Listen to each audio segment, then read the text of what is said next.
자, 우리 한 목소리로 함께 읽도록 하겠습니다. 시작. 젊은 자들아, 이와 같이 장로들에게 순종하고 다 서로 겸손으로 허리를 동이라. 하나님은 교만한 자를 대적하시되 겸손한 자들에게는 은혜를 주시느니라.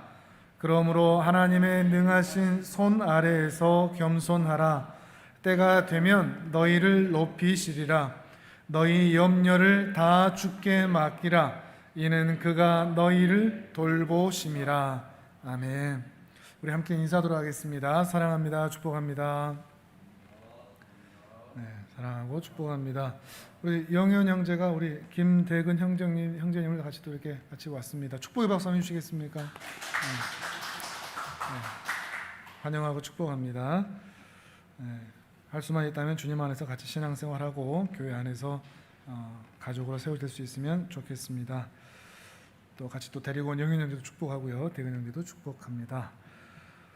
우리가 지난 시간에는 교회 어른들에게 무리의 본이 되라, 그리고 또 이어서 억지로 주장하는 자세를 하지 마라,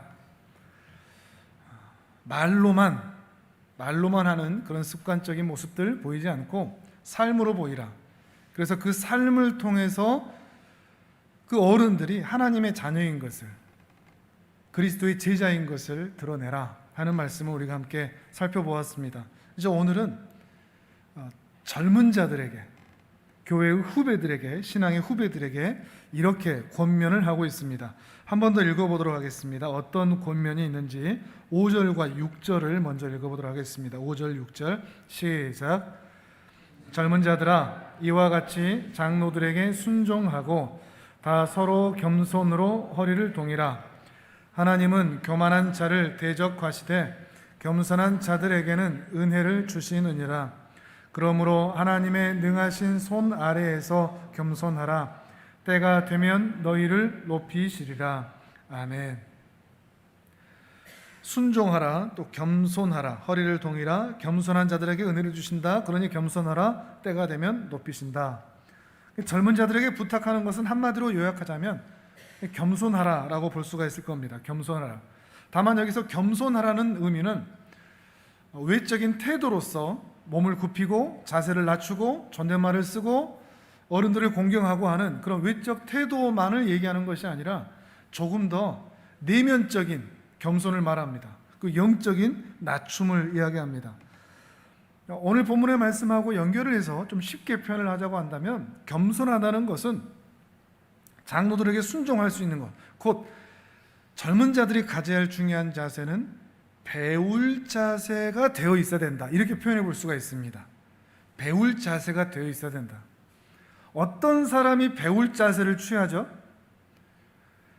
나는 잘 모른다고 생각하는 사람들, 나는 부족하다고 생각하는 사람들, 나는 혼자서는 할 수 없다고 생각하는 사람들, 누군가 도와줘야만 가능하다고 생각하는 사람들만 배울 자세를 갖습니다. 근데 어떤 사람들은 배울 자세를 갖지 않죠. 나는 그런 거 필요 없어.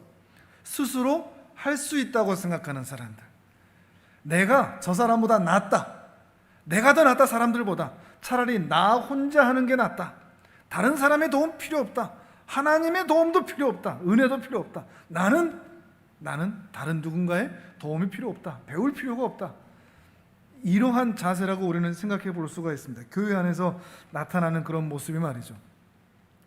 이렇게 스스로를 높이는 사람은 결코 겸손한 마음으로 누군가에게 배울 수가 없는 것이죠. 자, 이 의미를 사도 베드로의 이야기뿐만 아니라 사도 바울의 이야기도 한번 살펴보도록 하겠습니다. 이해를 돕기 위해서 고린도전서 2장 1절의 말씀을 함께 보겠습니다. 고린도전서 앞으로 좀 넘기셔서요, 신약 263페이지쯤에 있습니다. 고린도전서 2장 1절부터 5절까지입니다. 고린도전서 2장 1절에서 5절입니다.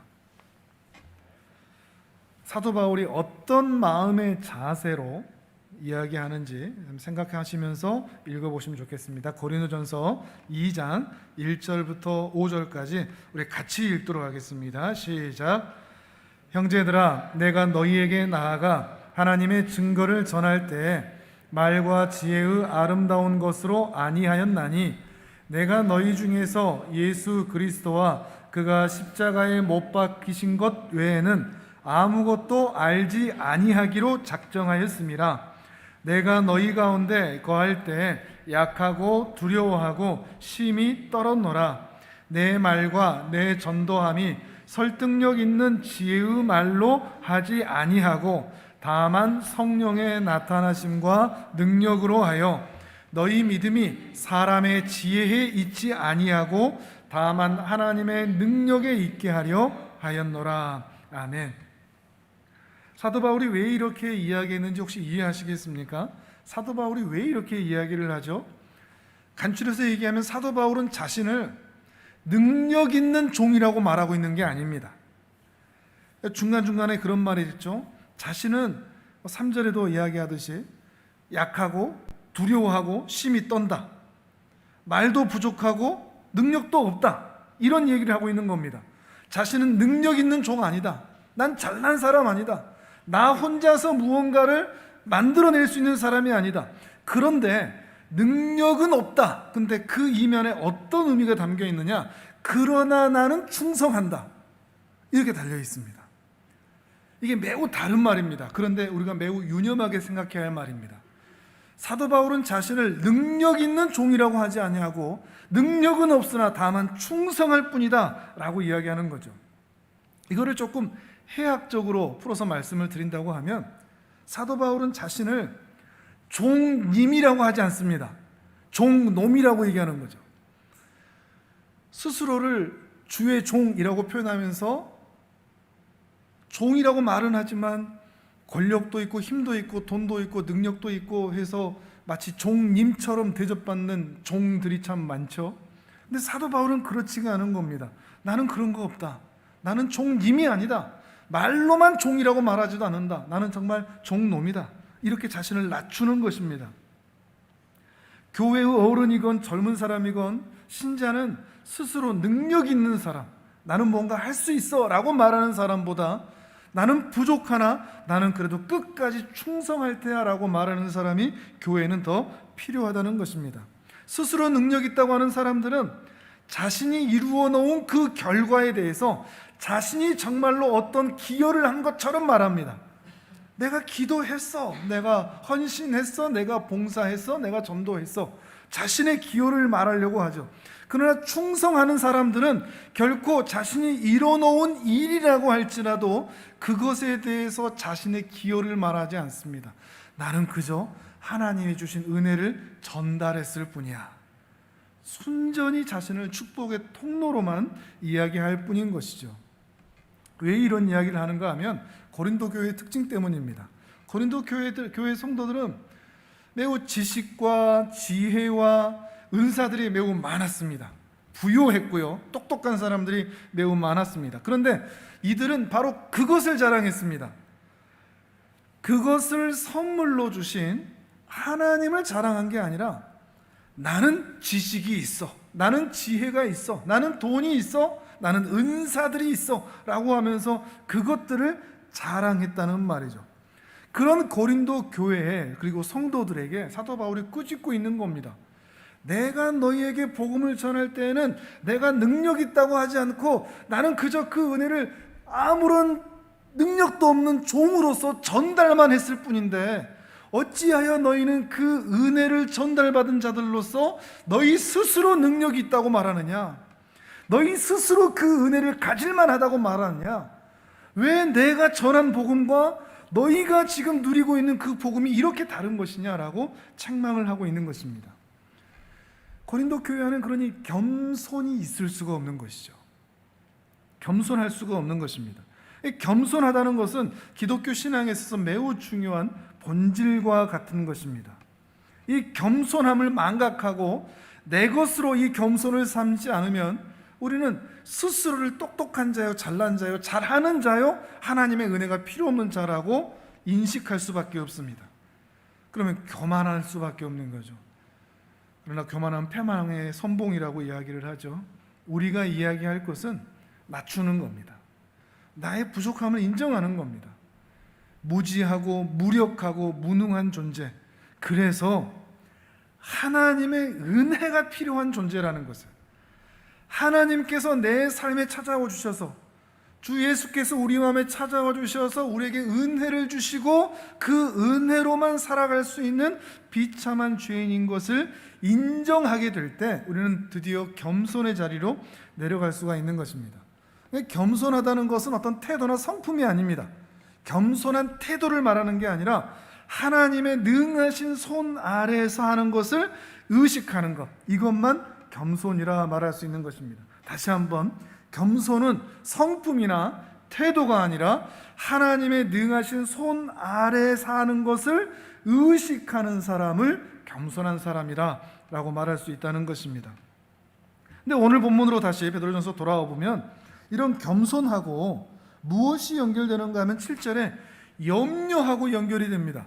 좀 이상하지 않습니까? 겸손과 염려가 어떻게 연결이 될까요? 한번 읽어볼까요? 다시 돌아오셔서 5장 7절을 같이 한번 읽어보도록 하겠습니다. 베드로전서 5장 7절 시작. 너희 염려를 다 주께 맡기라. 이는 그가 너희를 돌보심이라. 아멘. 겸손하다는 것과 염려하다는 것이 어떻게 연결이 되느냐? 겸손 그 자체보다 6절에 보시면 이렇게 표현되어 있죠. 하나님의 능하신 손 아래에서 겸손하라. 사실 이 단어가 더 핵심되는 단어입니다. 겸손이라는 것보다, 염려라는 것보다, 그러니까 겸손해라 또는 염려하지 마라가 핵심 단어가 아니라 하나님의 능하신 손에 있으라. 그러면 겸손할 수 있다. 그러면 염려하지 않을 수 있다. 이런 의미가 되는 겁니다. 내가 겸손해져야겠다 해서 겸손해지는 것도 아니고, 이제 내가 염려하지 않아야 되겠다 해서 염려하지 않는 것도 아니라 하나님의 능하신 손 아래 내가 있다는 것을 인식하고 인정하게 되면 자연스럽게 겸손해진다는 걸 말합니다. 그리고 자연스럽게 염려하지 않는 삶으로 나아가는 것을 말하는 것입니다. 우리에게 이 인식이 필요합니다. 내가 언제나 하나님의 능하신, 전능하신 그 손 아래 내가 살아간다 하는 이 인식이 중요한 거죠. 이것을 어떤 의미인지 또 마태복음을 통해서 한번 찾아보도록 하겠습니다. 마태복음 6장입니다. 주일에도 우리가 한번 살펴봤었죠. 산상수훈의 말씀은 모든 말씀하고 다 이렇게 연결이 될 수밖에 없는 것 같습니다. 마태복음 6장 25절에서 30절까지입니다. 마태복음 6장 신약 8페이지쯤에 있습니다. 마태복음 6장 25절에서 30절. 하나님의 능하신 손 아래에 있다는 것이 대체 무엇인가? 그것을 통해서 우리는 왜 염려하지 않고 겸손할 수 있는가? 6장 25절에서 30절까지 또 우리 같이 읽어보도록 하겠습니다. 25절에서 30절까지 시작. 그러므로 내가 너희에게 이르노니 목숨을 위하여 무엇을 먹을까, 무엇을 마실까, 몸을 위하여 무엇을 입을까 염려하지 말라. 목숨이 음식보다 중하지 아니하며 몸이 의복보다 중하지 아니하냐. 공중의 새를 보라. 심지도 않고 거두지도 않고 창고에 모아 들이지도 아니하되 너희 하늘 아버지께서 기르시나니 너희는 이것들보다 귀하지 아니하냐. 너희 중에 누가 염려함으로 그 키를 한 자라도 더할 수 있겠느냐. 또 너희가 어찌 의복을 위하여 염려하느냐. 들의 백합화가 어떻게 자라는가 생각하여 보라. 수고도 아니하고 길쌈도 아니하느니라. 그러나 내가 너희에게 말하노니 솔로몬의 모든 영광으로도 입은 것이 이 꽃 하나만 갖지 못하였느니라. 오늘 있다가 내일 아궁이에 던져지는 들풀도 하나님이 이렇게 입히시거든 하물며 너희일까 보냐. 믿음이 작은 자들아. 아멘. 주일에도 말씀을 드렸지만 창조주 하나님은 당신이 창조한 모든 피조물들을 먹이시고 입히시고 아름답게 보존하십니다. 이것은 하나님의 일입니다. 하나님의 고민입니다. 말 다르게 표현하면 우리가 어떻게 하면 잘 먹고 잘 살고 잘 입고 살 수 있을까, 이 고민은 내 고민이 아닙니다. 이건 창조주의 고민의 몫입니다. 하나님께서 고민하실 몫입니다. 하나님께서 먹이고 입히시고 유지하시고 보존하신다고 하셨으니까요. 우리가 고민할 게 아닌 거죠. 우리는 무엇을 고민하느냐? 하나님께서 우리를 창조하신 그 창조의 목적대로 우리가 살아가고 있느냐? 바로 이걸 고민하는 것입니다. 하나님의 뜻 안에 우리가 어떤 존재인가 하는 것을 고민하는 것이지, 무엇을 먹을까, 무엇을 마실까, 무엇을 입을까, 이것은 우리 고민이 아니라 하나님의 고민이라 하는 것입니다. 그런 의미에서 염려라는 것은 인간이 자신의 존재를 자신의 손 아래 두고 있을 때 생겨나는 겁니다. 내 인생 내가 어떻게 잘 살게 할 수 있을까라는 이 고민, 자신의 인생을 자신의 손 아래 둘 때 우리는 염려할 수밖에 없습니다. 왜냐하면 우리는 능력이 없으니까요. 어떻게 하면 염려하지 않느냐? 자신의 인생을 하나님의 전능하신 손 아래 둘 때, 공중 나는 새도, 들에 핀 백합화도, 오늘 피었다 내일 아궁에 던질 들풀도 하나님께서 저렇게 완벽하게 통치하여 유지하시고 보존하셨는데, 나를, 그리고 우리를 그렇게 보존하지 아니하시겠는가? 라고 하는 믿음이, 하나님에 대한 신뢰가 있다면 우리는 염려할 필요가 없는 것입니다. 염려하지 마라 라고 주문을 외울 게 아니라 하나님을 더 많이 생각하는 것이죠. 그렇게 할 때 우리는 겸손한 사람이 될 수 있고 염려하지 않는 사람이 될 수 있다는 것입니다. 참 이게 중요한 단어인 것 같습니다. 우리가 또 찾아봐야 되니까, 그러면 하나님의 능하신 손 아래서 겸손하라, 베드로전서 이 말씀은 여러분이 마음속에 외우셨으면 좋겠습니다. 베드로전서 5장 6절이었죠. 그러므로 하나님의 능하신 손 아래에서 겸손하라. 하나님의 능하신 손 아래에서 겸손하라. 이 말씀을 통해서 우리의 존재가 어디에 있어야 될지, 이것을 분명하게 가지고만 있다면, 그래서 이것이 내 신앙이 되고만 있다면 우리는 우리가 살고 싶어하는 그 삶을 정말로 살 수 있습니다. 하나님의 능하신 손에 내가 살아있다라는 것을 알면 우리는 우리의 자신의 몸을 낮춰서, 마음을 낮춰서 겸손할 수 있고, 그리고 우리는 어떤 상황에서도 염려하지 않으며 살아갈 수 있게 되니까요. 바로 그때 자기를 부인하고 자기 십자가를 지는 그런 삶을 멋지게 살아드릴 수 있습니다. 나보다 남을 더 낮게 여기고 어린아이처럼 섬기는 그런 삶도 우리는 살 수가 있습니다. 이악 물고 그런 삶 살고자 하면 안 됩니다. 그런데 하나님의 능하신 손 아래에서 하나님께서 내 인생을 책임지신다라는 분명한 인식이 있다면 우리는 그렇게 살고 싶어하는 그런 아름다운 제자의 삶을 너무나 자연스럽게 살아드릴 수 있다는 것입니다. 이것이 겸손한 자들에게, 하나님을 의지하는 자들에게 주시는 은혜의 결과들인 것이죠. 하나님의 능하신 손을 늘 의식할 수만 있다면 말이죠. 그리고 지난주 말씀과 오늘 이번 주 말씀, 3주 동안의 그 말씀을 종합해 본다면, 교회의 어른이 보여주어야 할 교회 공동체 내에서의 신앙인의 모습이 바로 이러한 모습이어야 한다는 것입니다. 그리고 젊은 자들은 그 어른들이 신앙의 모습으로 살아가는 바로 그 모습을 배우면서 교회 생활을 해야 한다는 것입니다. 교회에서 가르쳐 줘야 될 것은 청소 잘하는 거, 찬양 잘하는 거, 방송실 잘하는 거, 악기 잘 배우는 거, 요리 잘 만드는 거, 이것도 필요는 하죠. 근데 정말 교회에서 가르쳐주고 배워야 하는 것은 교회의 어른다움입니다.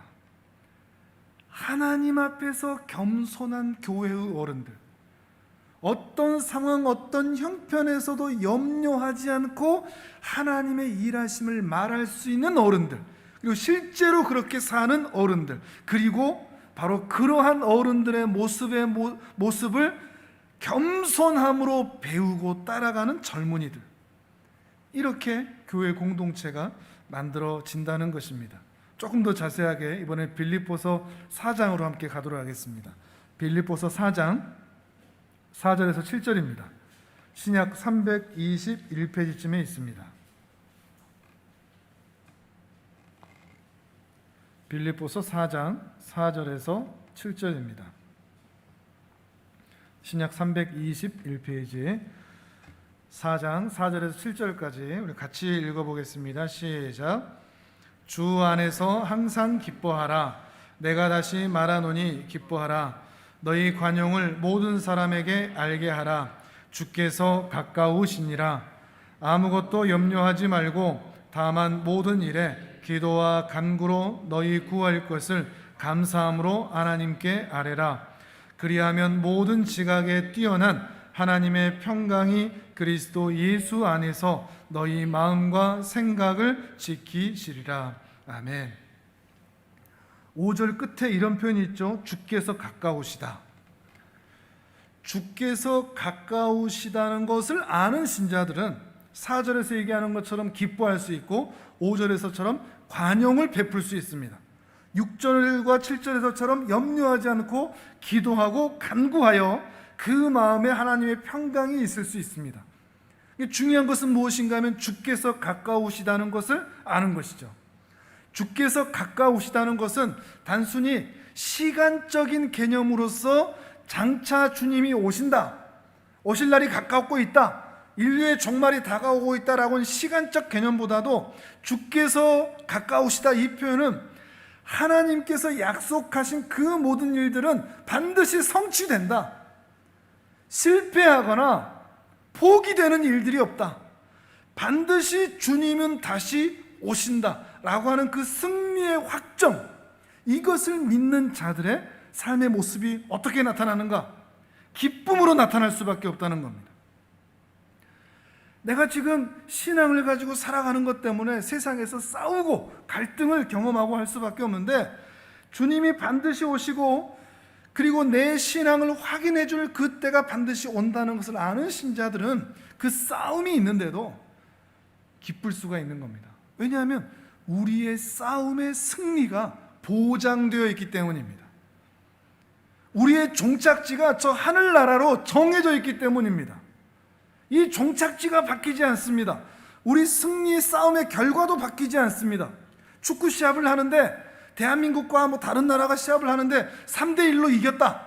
근데 결과를 안다. 그러면 다시 그걸 봐도 결과를 알기 때문에 그냥 골 한 골 먹어도 괜찮을 수 있습니다. 결과를 아니까요. 우리 신앙도 그렇거든요. 우리 신앙의 결과를 압니다. 주께서 가까이 오셔서 우리에게 약속하신 모든 일들을 이루실 겁니다. 그 결과가 우리에게 승리로 있습니다. 그러니 오늘 우리가 살아가는 삶의 현장에서 경험하게 되는 갈등, 아픔, 괴로움, 힘듦, 초조함, 불안함, 이런 것들 때문에 마음의 불안으로 쌓이지 않는 겁니다. 그 가운데 오히려 기뻐할 수 있는 것이죠. 더 나아가서 관용을 베풀 수 있는 겁니다. 누가 넉넉할 수 있죠? 누가 관용을 베풀죠? 이미 가진 자는 넉넉할 수 있습니다. 내가 아무것도 가진 것이 없다라고 생각하는 사람은 남에게 나눠주지 못합니다. 어떻게든 끌어모으려고 하죠. 근데 내가 이미 다 가졌다, 승리의 확신을 가지고 있는 사람들은 내게 있는 건 내 주머니에 아무것도 없어도 빼줄 수가 있는 겁니다. 나는 이미 넉넉하니까. 넉넉한 사람만, 이미 승리가 확정된 자만 관용을 베풀 수가 있는 것입니다. 다만 우리는 뭘 하느냐? 6절 7절을 다시 읽어보실까요? 6절 7절 4장 6절 7절 시작. 아무것도 염려하지 말고 다만 모든 일에 기도와 간구로 너희 구할 것을 감사함으로 하나님께 아뢰라. 그리하면 모든 지각에 뛰어난 하나님의 평강이 그리스도 예수 안에서 너희 마음과 생각을 지키시리라. 아멘. 우리가 할 일은 하나님께 기도하고 간구하는 것입니다. 기도하고 간구하는 겁니다. 근데 여기서 이 기도와 간구는 매우 독특합니다. 기도하고 구하면 그 뒤에 응답해 주신다라는 게 있어야 됩니다. 산상수훈에서처럼 구하라 그럼 뭐 주신다 이런 게 있어야 되는데 그런 게 없습니다. 응답에 대한 이야기가 없습니다. 어떤 얘기만 있죠? 하나님의 평강이 그리스도 예수 안에서 너희 마음과 생각을 지키신다, 이렇게 얘기하고 있습니다. 기도하면 마음을 평안하게 해주신다, 이런 의미가 됩니다. 그러니까 기도할 때마다 기도할 때마다 이미 승리를 확정하여 믿음으로 사는 자가 기도할 때마다 하나님께서 그 기도하는 자에게 주시는 것은 무엇이냐? 물질적인 필요, 그것들보다도 기도할 때마다 내가 누구인지, 내가 어떤 승리를 보장받았는지, 내가 어떤 구원을 받았는지, 왜 걱정하지 않아도 되는지, 왜 염려하지 않아도 되는지, 그것들을 생각나게 하셔서 기도하면 기도할수록 우리 마음에 평안이 있도록 해주신다는 의미입니다. 참 은혜로운 말씀입니다. 어떤 물질적인 필요를 채워주는 것 이상으로 이미 승리를 가지고 확정하여 하나님의 능하신 손 아래 사는 자들에게는 기도하면 기도할수록 그 물질적인 문제들이 해결되지 않았음에도 불구하고 마음에 평안이 있다는 것입니다. 이렇게 기도할 때 기도 응답을 안 받았는데 아직 현실로는 나타나는 게 없는데 이렇게 기도하는 자들은 기도 응답 받았다 그럽니다. 독특하죠. 이런 은혜가 여러분에게 있으면 좋겠습니다.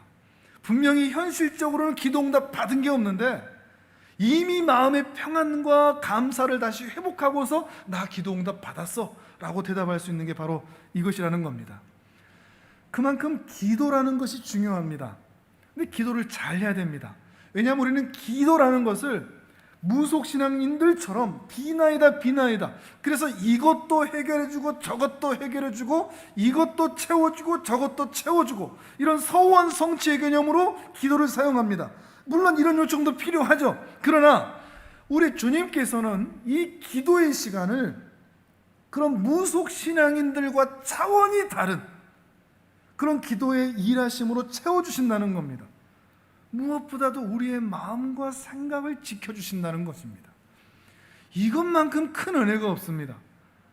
불안하여 떨 수밖에 없는 상황에서 기도하는 자에게 주시는 마음의 평안, 그런 상황에서 어떻게 웃을 수 있나 감사할 수 있나 이런 생각이 있을 수밖에 없는 상황에서도 우리의 마음을 지켜주시는, 공중나는 새도 들에 핀 백합화도 오늘 피었다가 내일 아궁이에 던져질 그 들풀도 먹이시는데 하나님이 책임지시겠지 라고 하는 그 마음으로 인하여 마음에 평안이 있을 수 있는 그 복된 은혜가 참으로 기도하는 자에게 하나님의 능하신 손 아래 살아가는, 그래서 스스로 겸손할 수밖에 없고 염려하지 않는 자리에 있는 그 신자에게 주시는 복된 은혜인 것이죠.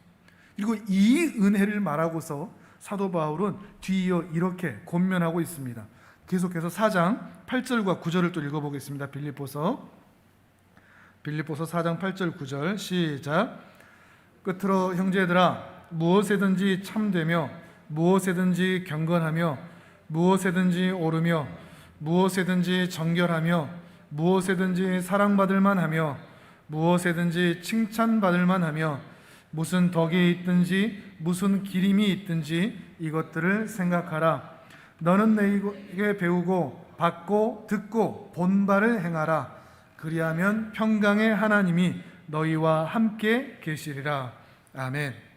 사도 바울은 하나님과의 관계가 이렇게 은혜를 경험하여 마음이 평안한 자리까지 너희가 가 있다면 이제 그 평안한 마음을 통해서 너희의 삶에서도 이런 거룩한 삶을 살아라. 신앙인으로서의 삶의 모습을 보여라. 무엇이든지 참된 걸 너희는 선택해라. 하나님 나라에서 너희의 운명이 결정이 되어 있는데 어찌 불의한 것으로 나아가겠느냐. 참된 것으로 가라. 경건하고 옳고 정결하고 사랑받을 만한, 칭찬받을 만한 덕 있는 삶을 살라고 말하고 있는 것입니다. 그러면서 9절에서 이렇게 얘기하죠. 너희는 내게 배우고 받고 듣고 본 바를 행하라.